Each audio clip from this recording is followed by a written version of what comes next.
Hello everyone, welcome to my channel. This is Priya Bhargav. Today we are going to do a subsection of Unit 4, the narrative approach to assessment and counseling. Unit 4 is from Block 2, Group B, MPCE 022, Assessment in Counseling and Guidance. इसके इस sub section में जो आज हम cover करने जा रहे हैं उसके बहुत सारे टॉपिक्स हैं जिसके ऊपर हम बात करेंगे आज. की एजम्पशंस के ऊपर करने वाले हैं हम, goals and steps in narrative counselling ये करने वाले हैं, role of therapist and therapeutic relationship इनके ऊपर हम आज बात करेंगे. इससे पहले कि मैं शुरू करूं इस टॉपिक को, मैं आपको रिमाइंड करा दूं, सब्सक्राइब करना ना भूलें, वीडियो शेयर ज़रूर करें सो दैट दूसरे स्टूडेंट्स को भी हेल्प मिले, और नोटिफिकेशन बेल ज़रूर प्रेस करें. जो भी इस चैप्टर से रिलेटेड वीडियोस होंगे उनका लिंक मैं डिस्क्रिप्शन सेक्शन में डालती जा रही हूँ. आप उन लिंक्स को प्रेस करके पूरे चैप्टर के बारे में पढ़ सकते हैं. सो लेट्स स्टार्ट विद की assumptions of narrative therapy. First thing is client and problem. First point जो एजम्पशन के बारे में आपको याद रखना है कि जो क्लाइंट है वो प्रॉब्लम से डिफाइन नहीं होता.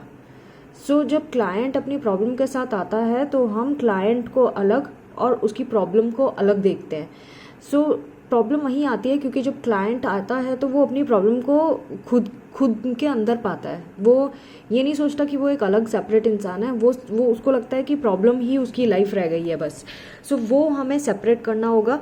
तो जैसे कि कोई पर्सन डिप्रेस्ड है तो वो अपने आप को डिप्रेस्ड पर्सनैलिटी ही समझने लगेगा, वो प्रॉब्लम में ही पूरा घुस जाएगा.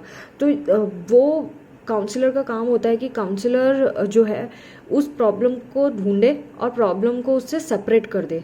तो जब इंसान अपने आप को प्रॉब्लम से हट के आइडेंटिफाई करने लगता है और खुद को डिस्करेज होने से बचाने लगता है तो वो ऑटोमेटिकली एक फर्स्ट स्टेप जो की एजम्पशन है उसका फर्स्ट स्टेप को हम अप्रोच कर जाते हैं.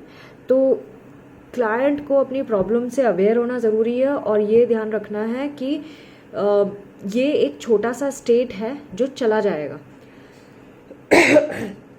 सेकंड है source of information. Source of information, कहाँ से हमें इंफॉर्मेशन लेनी है क्लाइंट के बारे में. क्लाइंट खुद उसके लिए रिस्पॉन्सिबल है. तो क्लाइंट ही सबसे बड़ा सोर्स होगा इंफॉर्मेशन का, जो उसकी प्रॉब्लम के बारे में जानता है, जो उस प्रॉब्लम में जी रहा है. तो हमें सबसे ज़्यादा इंफॉर्मेशन जो मिलेगी और उसकी प्रॉब्लम की अंडरस्टैंडिंग जो होगी वो हमें क्लाइंट के थ्रू होगी. और क्लाइंट ही एक ऑथेंटिक एंड रिलायबल सोर्स माना जाएगा थेरेपी में और थेरेपिस्ट के लिए. क्लाइंट ही एक्सपर्ट होगा अपनी लाइफ का, जो जानता है कि उसके ओपिनियंस क्या है प्रॉब्लम को लेकर, थेरेपिस्ट को बता सकता है और अपने एक्सपीरियंसेस भी शेयर कर सकता है कि उसको कैसा महसूस होता है, कैसे उसकी लाइफ पे प्रॉब्लम ने असर डाल दिया और किस लेवल तक असर डाल दिया और कितना टाइम तक वो इस प्रॉब्लम के साथ जी रहा है और उसके कॉन्फ्लिक्ट्स क्या हैं और क्या डिलेमास हैं इस प्रॉब्लम को लेकर. वो सब वो क्लाइंट जो है वो थेरेपिस्ट को बहुत अच्छे से समझा सकता है. तो सोर्स ऑफ इंफॉर्मेशन जो है वो क्लाइंट होता है. तो हमने ये दो चीज़ें अभी करी हैं की एजम्पशन में, क्लाइंट एंड प्रॉब्लम, क्लाइंट और उसकी प्रॉब्लम को कैसे देखना है इस नरेटिव थेरेपी में. दूसरा कि उसकी सोर्स ऑफ इंफॉर्मेशन हमें कहाँ से मिलेगी. फिर देन क्लाइंट्स कॉम्पिटेंसीज. जो थेरेपिस्ट है वो ये देखता है कि क्लाइंट के अंदर क्या क्या कॉम्पिटेंसीज हैं, क्या क्या स्किल्स हैं अपनी प्रॉब्लम को डील करने के लिए. तो क्लाइंट जो है एक रिसोर्सफुल चीज़ है जिससे हमें बहुत सारी इंफॉर्मेशन मिल जाएगी उसकी पॉजिटिव चीज़ों के बारे में. तो जो काउंसलर है उसका काम है कि उसकी स्टोरी को बहुत पेशेंस से सुने, उसकी सिचुएशन को समझे और जब उसकी स्टोरी को सुन रहा होता है तब उसकी क्वालिटीज़ ढूंढे, उसके अंदर कॉम्पिटेंसीज ढूंढे, उसकी सिचुएशन, बुरे सिचुएशन में उसने कैसे डील किया, कितने इफेक्टिवली डील किया. तो सो दैट जो काउंसलर है वो जब उसकी स्ट्रेंथ्स ढूंढ लेगा क्लाइंट की उसके नरेटिव के थ्रू, तो क्लाइंट को हेल्प कर सकता है अल्टरनेटिव वे में एक्सप्लोर करने में. फोर्थ पॉइंट है, फोर्थ एजम्पशन है क्लाइंट्स एक्सेप्टेंस. अब जब चेंज आएगा तो तब आएगा जब क्लाइंट एक्सेप्ट करेगा कि जो इंटरवेंशंस हुए हैं अभी तक, जो काउंसलर ने देखा है और जो उसकी स्ट्रेंथ्स और वीकनेसेस को फाइंड आउट किया है, वो एक्सेप्ट करे। जब क्लाइंट एक्सेप्ट करने लगेगा कि yes, problem is not he और she but problem is just a part and that's a phase, और वो चला जाएगा, तो जब इस तरह की एक्सेप्टेंस हो जाएगी तो वो ऑटोमेटिकली स्टोरी में चेंज लाना शुरू करेगा और अपनी स्टोरी को अल्टरनेटिव ढूंढना शुरू करेगा, किस तरीके से अपनी स्टोरी को मोल्ड किया जा सकता है as a author of his life. Now goal क्या है? Goals and steps in a narrative counselling. 4 goals इसमें बताए हैं। पहला गोल है कि जो गोल है वो पर्सन जब भी अपनी स्टोरी सुनाएगा तो उसको अवेयर होना होगा कि उसकी लाइफ में प्रॉब्लम कहाँ पे है। उसे फैसिलिटेट करेगा काउंसलर ये जानने के लिए कि उसकी लाइफ की प्रॉब्लम्स किस हद तक पहुंच गई हैं। और ये एक बहुत अच्छी अपॉर्चुनिटी है जब क्लाइंट अपनी स्टोरी शेयर करेगा अपनी खुद की लैंग्वेज में, तो हमें उसी की लैंग्वेज में उसकी नई ऑल्टरनेटिव स्टोरी हमें उसको बतानी होगी। नई लैंग्वेज यूज़ करके पॉजिटिव इफ़ेक्ट्स बताना पड़ेगा क्लाइंट की लाइफ में, क्या क्या आ जाते हैं अगर वो अपनी स्टोरी का नैरेटिव बदल लेता है। तो जितना भी जब उसकी स्टोरी का दूसरा मीनिंग निकलेगा तो वो अपनी प्रॉब्लम को समझना शुरू कर देगा और प्रॉब्लम को डील करना सीख जाएगा। सेकंड गोल है कि क्लाइंट को अवेयर कराना कि कैसे कल्चर ने उसकी लाइफ पे असर डाला है, और बहुत सारे एस्पेक्ट हैं जो डोमिनेंट कल्चर होते हैं जिसके बारे में काउंसलर डिस्कस कर सकता है, जिसकी वजह से उसकी लाइफ में प्रॉब्लम आ रही है। थर्ड गोल है कि उसके पर्सपेक्टिव, जो लाइफ की तरफ पर्सपेक्टिव है, उसको इंक्रीज करना और ज़्यादा बढ़ाना, लाइफ को और तरीके से सोचना कि कैसी कैसी ज़िंदगियाँ होती हैं वो बताना। फोर्थ गोल है कि ऑल्टरनेटिव फाइंड करना उसकी स्टोरी में। वो बहुत टाइम से अपनी प्रॉब्लम को अपनी स्टोरी बना के बैठा था, अब हमें उसको बताना है कि उसको अपनी लाइफ में एक नया गोल बनाना है, अपने नैरेटिव को चेंज करना है और किस तरह से अपनी लाइफ के पाथ को बदलना है। तो इसमें बहुत सारे स्टेप्स आते हैं। कौन कौन से थेरापेटिक प्रोसीजर है वो हम देखेंगे। फर्स्ट स्टेप जो है, जब उसको अपनी लाइफ पूरा उसके ऊपर जब वो काम करेगा तो किस तरह से करेगा। सबसे पहले तो हमें उसकी प्रॉब्लम का नाम देना पड़ेगा कि उसकी लाइफ में जो प्रॉब्लम है वो है क्या। कोई बच्चा है, इसमें इन्होंने एक एग्जांपल दिया है कि वो अपने आप को इंटेलिजेंट नहीं समझता क्योंकि वो एग्जाम में फेल हो जाता है, तो वो क्या कहता है, आई एम नॉट इंटेलिजेंट। तो क्योंकि वो अपने आप को इंटेलिजेंट नहीं समझता तो उसकी पूरी लाइफ जो होगी वो उसी नॉन इंटेलिजेंट करके घूमती रहेगी। तो वो उसी तरीके से डिसीजन लेगा अपने इंटेलिजेंस को पुअर समझ के, और उसी तरह से उसकी लाइफ मोल्ड होती जाएगी। तो जिस तरह से क्लाइंट अपने लाइफ को इमेजिन कर रहा है, क्या एक अपनी स्टोरी का थीम उसने डिसाइड कर लिया या नेम दे दिया अपनी लाइफ की थीम को, वो हमें ढूंढना पड़ेगा और उसको नाम देना पड़ेगा। फिर हम उसकी डेप्थ देखेंगे, इंटेंसिटी देखेंगे प्रॉब्लम की। हम उससे डिस्कस करेंगे और जानने की कोशिश करेंगे प्रॉब्लम कितने अंदर तक उसकी लाइफ में पैर पसार चुकी है और उसको परेशान कर चुकी है, क्या क्या चीज़ों पे असर डल गया उसकी प्रॉब्लम का, और किस तरह से क्लाइंट की लाइफ में ये डोमिनेटिंग स्टोरी बन चुकी है। तो नरेटिव अप्रोच जो होती है वो उस प्रॉब्लम को एक्सटर्नलाइज करने की कोशिश करेगी। जैसे कि प्रीवियस वीडियो में मैंने बताया था एक्सटर्नलाइजिंग का क्या मतलब होता है। उस इंसान को ये एहसास दिलाया जाएगा कि आपकी प्रॉब्लम हटा के, अपनी लाइफ से हटा के सोचो, आपकी प्रॉब्लम आपकी लाइफ नहीं है, it's a part of your life but you can just change it. तो वो आपकी लाइफ का पार्ट भी नहीं रहेगी। तो इस तरह से उसको समझाना पड़ेगा। तो जब लोग अपने आप को सेल्फ ब्लेम करना बंद कर देते हैं, गिल्टी फील होना बंद कर देते हैं, तो बहुत ज़्यादा पॉसिबिलिटी होती है कि वो अपने प्रॉब्लम को बहुत अच्छे से हैंडल कर सके और एज्यूम कर सके कि वो अपनी प्रॉब्लम से ओवरकम कर जाएगा। जितनी भी चीज़ें उसको रोक रही हैं आगे बढ़ने से, उनसे ओवरकम हो जाएगा वो। तो इन्होंने एक एग्जांपल भी दिया है कि जब स्टूडेंट को बार बार ये बोला जाता है कि तुम इंटेलिजेंट नहीं हो, और कौन बोल रहा है, टीचर्स, पेरेंट्स, बाकी लोग बोल रहे हैं, तो वो बच्चा वाकई बिलीव करने लग जाता है कि वो इंटेलिजेंट नहीं है। तो वो अगर उस प्रॉब्लम को एक्सटर्नलाइज कर ले, ये सोचे कि भाई ये दूसरे बोल रहे हैं but it is not a fact, तो वो अपने आप ही आधा युद्ध जीत चुका होता है। फिर थर्ड स्टेप है to encourage the client to have an alternative way of looking at his story. अब हम क्लाइंट को ये एनकरेज करेंगे कि वो अपनी स्टोरी को जिस तरह से डिस्करेजिंग स्टोरी को बोलता आया है और जिस तरह से उस नेगेटिव स्टोरी ने उसकी लाइफ पे बहुत बुरा असर डाला है, थेरापिस्ट जो है वो उसको न्यू तरीके से अपनी स्टोरी को सोचने का मौका देगा। उसको बोलेगा कि अगर इसी स्टोरी को दूसरे तरीके से दूसरे इवेंट्स को कंसीडर करते हुए सोचो और कोई और नई स्टोरी बनाओ तो तुम्हारी लाइफ के आउटकम्स क्या होंगे, इस तरह से हम सवाल करेंगे। तो जब वो दूसरे तरीके से कंस्ट्रक्ट करेगा स्टोरी तो वो उसे बहुत सारे एस्पेक्ट्स नजर आएंगे। Now fourth step is imagining changed life. अब जब उसने स्टोरी का पूरा ही सिस्टम ही बदल दिया, नए तरीके से ऑल्टरनेटिव स्टोरी के बारे में सोचने लगा, तो ऑब्वियसली उसमें चेंज भी आएगा, दूसरा तरीके के आउटपुट मिलेंगे।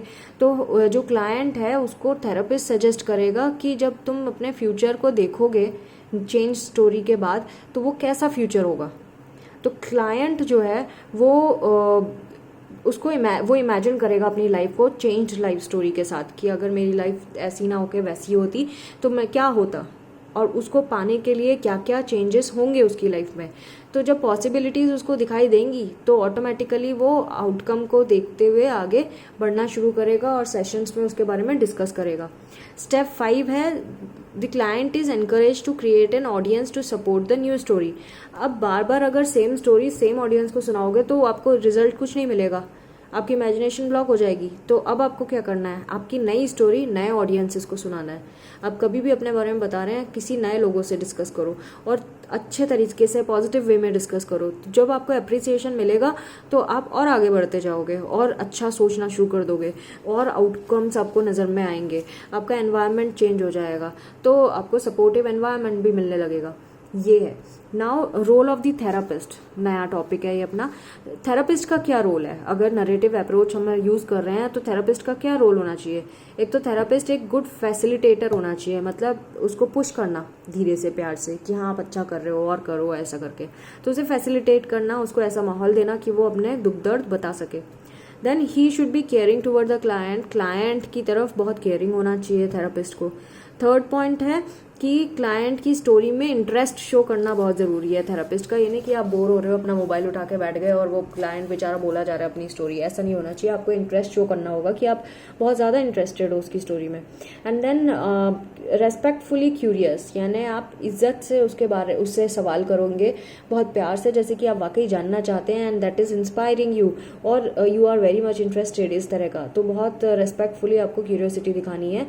नेक्स्ट है he should not disturb the privacy of the client, client की प्राइवेसी को आप डिस्टर्ब नहीं करेंगे।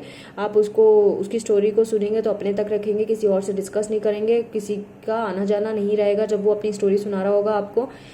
एक सेटिंग बहुत ज़रूरी है, काउंसलिंग सेटिंग, उसका ध्यान रखना पड़ेगा। और ऐसे कोई क्वेश्चन नहीं करेंगे जिससे कि वो क्लाइंट परेशान हो जाए या डिस्टर्ब हो जाए या आगे बोलने के मूड में ना रहे, ऐसा कुछ नहीं करना है। तो नेक्स्ट है he should be open to all the stories that come from different clients. तो जो थेरापिस्ट है वो अलग अलग क्लाइंट्स से डील करता है और अलग अलग स्टोरीज सुनता है, तो उसको सबकी स्टोरी सुननी होंगी, उसको डिनाई नहीं करना है, चाहे वो स्टोरी झूठ भी क्यों ना लग रही हो, गलत भी क्यों ना लग रही हो, लेकिन सुनना पड़ेगा। तो ये इस थेरेपी में बहुत इंपॉर्टेंट है थेरेपिस्ट का। जब थेरेपिस्ट और एक और कुछ चीज़ें और बताई इन्होंने, जैसे कि जो थेरेपिस्ट होता है वो एक पार्टिसिपेटिंग ऑब्जर्वर का काम करेगा और प्रोसेस फैसिलिटेटर का काम करेगा, यानी कि वो एक तरह से एज अ ऑब्जर्वर देखेगा उस क्लाइंट की स्टोरी को और उसको अप्रिशिएट करेगा कि वो और बोले और अपने बारे में बताए। तो बेसिक टास्क थेरेपिस्ट का होता है कि क्लाइंट को अपनी स्टोरी बनाने में हेल्प करे और वो स्टोरी ज़्यादा मीनिंगफुल बन सके, और जो हेल्प करे क्लाइंट को अपनी प्रॉब्लम को फेस करने में, सो दैट वो प्रॉब्लम से छुटकारा मिल सके उसको, क्लाइंट को।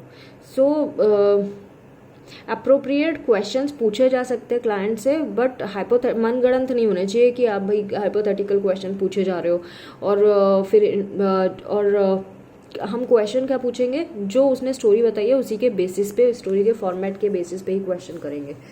फिर है लास्ट टॉपिक आज के वीडियो का, थेरेपेटिक रिलेशनशिप। कैसी रिलेशनशिप होनी चाहिए थेरेपिस्ट और क्लाइंट के बीच में।